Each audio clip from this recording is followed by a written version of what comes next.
Con su permiso, compañero presidente. Adelante, señor diputado. Esta reforma constitucional que hoy se presenta a los artículos 25, 73, 79, 108, 116 y 117 ha sido motivo de un peloteo parlamentario entre la Cámara de Diputados y el Senado de la República, que agotó el dispositivo constitucional de reenvíos entre ambas cámaras, y la solución que se adoptó fue presentar en diciembre pasado una nueva iniciativa, producto, se dice, del consenso entre ambas cámaras. Quiero señalar que el de La Voz, desde octubre del 2012, prácticamente al inicio de esta legislatura, presentamos una propuesta de reforma constitucional en materia de deuda pública de los estados y municipios del país. Lo hicimos porque esto se ha convertido en un grave problema para las finanzas de los estados y municipios y un problema de corrupción galopante en los estados, donde los gobernadores y los caciques han encontrado en el endeudamiento una manera de hacer fortuna, de financiar proyectos políticos o de crecer indiscriminadamente la nómina gubernamental. Según las cifras de Hacienda, hasta diciembre del año pasado, la llamada deuda subnacional casi llega al $500 billion, 490,000 millones, lo que representa casi 3 puntos del Producto Interno Bruto. Esta situación se ve agravada por la difícil situación económica que enfrenta el país, con un barril del petróleo que ha bajado la barrera de los $40, con un recorte presupuestal de más de 124,000 millones de pesos, con una deuda pública nacional que ha crecido escandalosamente en este gobierno y con un crecimiento económico raquítico. Es decir, hay una problemática económica nacional manifiesta y hay un problema de finanzas públicas estatales y municipales. Este crecimiento descomunal de la deuda de estados y municipios se debe fundamentalmente a la falta de monitoreo y de leyes efectivas para parar esta sangría y estos endeudamientos criminales, pero también a que la división de poderes en los estados es prácticamente inexistente y las legislaturas locales se han convertido en legitimadoras acríticas de los endeudamientos de los ejecutivos locales. Aquí incluso subrayaría que no es necesariamente un asunto de partidos. Prácticamente de todos los colores han recurrido a endeudar a sus estados con la complicidad, hay que decirlo, la complicidad de la Secretaría de Hacienda y Crédito Público y también de las instituciones bancarias. Instituciones bancarias que han hecho de la deuda de los estados un negocio, que han hecho de la deuda de los estados un mecanismo para lucrar, comprometiendo el futuro de generaciones enteras de estas entidades. Hay varios casos de escándalo en las deudas de estados y municipios. Quizá el caso más emblemático de corrupción en las deudas de los estados es el caso del llamado Moreirazo, que sufrió y sigue padeciendo los habitantes del estado de Coahuila. Y decía que no es un asunto de partidos, porque el hoy secretario de Agricultura Enrique Martínez, cuando fue gobernador de Coahuila, dejó a esa entidad con prácticamente cero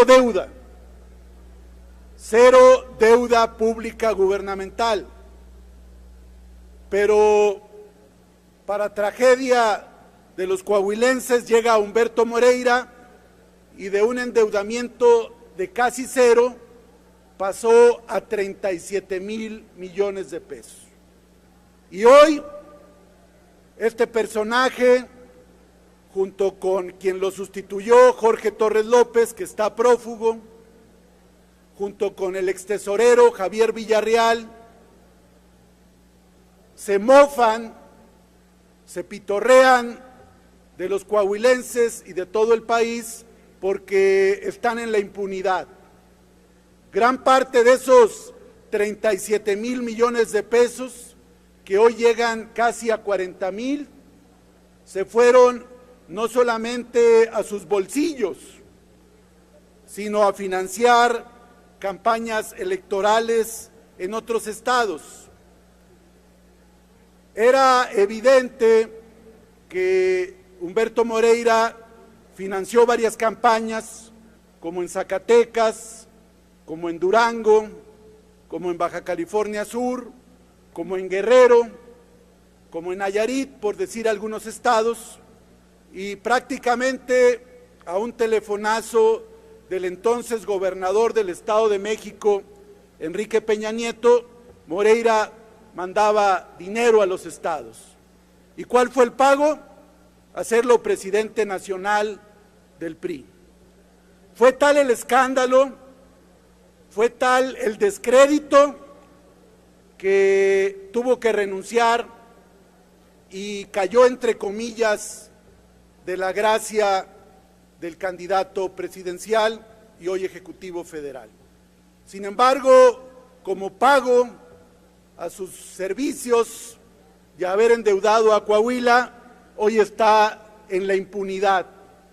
Hoy señalan que se la pasa en Cuernavaca, se la pasa en España, se la pasa en Cuba y está muy orondo después de haber endeudado brutalmente esa entidad. Pero no es el único. Está el caso de César Duarte en Chihuahua, que ahora es banquero también, y que ese es todo un tema y nada más lo señalo también, pero están los casos de Quintana Roo, de Veracruz, de Nuevo León y varios más. Es decir, hay un concurso casi de ver quién endeuda más, con la docilidad y la complacencia de las legislaturas locales. Y aquí entraría al dictamen que nos ocupa en su parte medular. No puedo regatear que hay avances. El tema de fijar un plazo para generar créditos o endeudamientos antes de que culmine el periodo o la gestión del mandatario en turno, el hecho de haber un registro de deudas y que por primera vez se da un tratamiento constitucional de mayor envergadura al tema de la deuda de estados y municipios. Pero tengo de entrada dos objeciones que profundizaré en dos reservas. La primera, el tema de la comisión bicameral, que fue el forcejeo con el Senado. El Senado ha venido creciendo en atribuciones, facultades y nombramientos. Hay ya una desproporción entre la Cámara de Diputados, que es la que representa al pueblo, y la Cámara de Senadores, que en teoría es la que representa a los estados.